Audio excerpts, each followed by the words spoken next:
From the controversial tariff proclamation to the historic announcement of a meeting with the North Korean dictator, a lot to cover tonight. So let's get to it. Let's get some reaction from former presidential candidate and Fox News contributor Governor Mike Huckabee and the chairman of the Republican Study Group, North Carolina Congressman Mark Walker. Great to have you both with us tonight, gentlemen.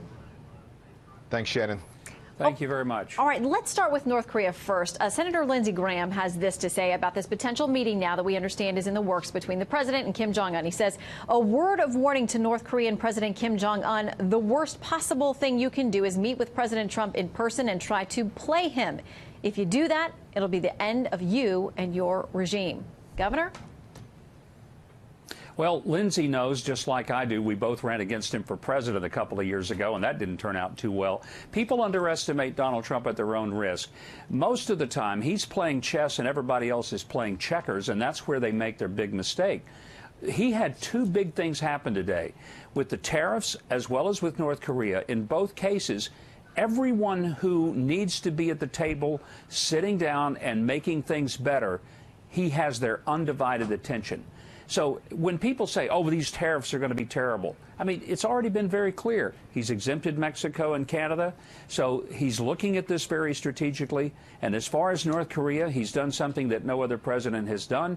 He's brought them at least to the leash. Can we trust them? Don't know. But we're in a much better place than we were 24 hours ago with North Korea. Well, and Congressman, this is what the president tweeted about this tonight. Is there now is reaction rippling into this announcement about meeting with Kim Jong-un? He says Kim Jong-un talked about denuclearization with the South Korean representatives, not just a freeze. Also, no missile testing by North Korea during this period of time. Great progress being made, but sanctions will remain until an agreement is reached. Meeting being planned. So what do you make of this? Do you have skepticism? Do you have faith in this process with Kim Jong-un? And what do you think brought him to the table? Well, I don't have a lot of faith in Kim Jong-un. I do have a lot of faith in President Trump. Specifically, you could make even an argument that his foreign policy, as good as the tax reform, as good as the economy is doing, his foreign policy posture and his work should be heralded. We no longer have a moving red line. I can guarantee you we're not going to send a cargo plane full of cash ahead against any meeting with Kim Jong-un. The world is watching, the world is listening, and I believe the president deserves a lot of praise. I was over there not too long ago with 7 or 8 other members right there at the DMZ. And it is frightening. You look at a country, Shannon, Governor, that has been deprived of many of just the basic necessities. This is a country that left out God many years ago, and this is the end result. I can remember the soldiers literally being swallowed up by their uniforms, being malnourished. This is a very sad situation. This is a country that's violated human rights in most egregious manners. This is a great first step, and I applaud the president for doing so. All right, so as we await that, we have it overshadowed a little bit what we were getting from the president today, which we knew were these tariff announcements, and now he starts the clock ticking on several days, of which he says, listen, if some people want to modify or moderate their behavior to us, maybe we can work some side deals with them with regard to some of these things, specifically with Mexico and Canada. We're going to talk about this in the context of NAFTA, and maybe we work a deal with them. Now, there's plenty of pushback from Republicans, including on the Hill. Senator Jeff Flake saying this, I will immediately draft and introduce legislation to nullify these tariffs, and I urge my colleagues to pass it before this exercise in protectionism inflicts any more damage on the economy. Governor, what do you make of the backlash from the GOP? Well, I think it's a different thing between Jeff Flake and the GOP. He's closer to the Democrats these days than he is the GOP. He's going out. He's got about a 20% approval rating, and this explains why. He still doesn't get it. He's not president. He's not even going to be senator much longer. But let's look at the facts. We've had a trade imbalance.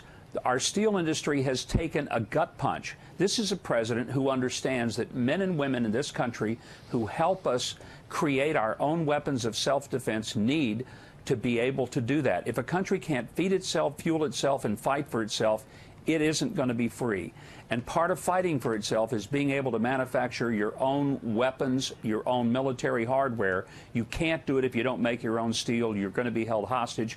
This president understands that. Thank God he does. Well, and Congressman, I know that you all have talked about the fact that you're concerned about these tariffs as well, the RSC has, but you also want aggressive protection of U.S. jobs. So how does or doesn't this tariff framework fit in with that? Yeah, I think the president has been very consistent, not just since he ran for office, but for decades, being concerned about going after the bad actors and rogue players. I applaud him for doing so. I do have a little bit of concern. For example, I can give you one prime piece of evidence here in Greensboro, North Carolina. The VF Corporation headquarters are right here. We have 25,000 jobs in the U.S. The EU has already threatened to add 25%, specifically on Wrangler jeans and other products. What we don't want is to get into a trade war.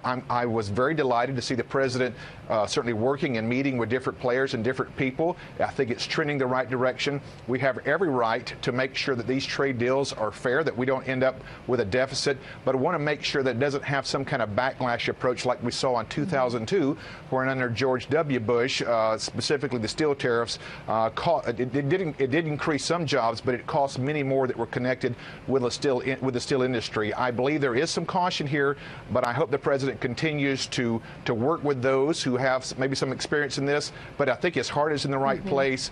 This is what he campaigned on, and we certainly applaud him for being consistent. Yeah, and it sounds like there is some wiggle room and some negotiation that will be ongoing with respect, especially to some of our allies.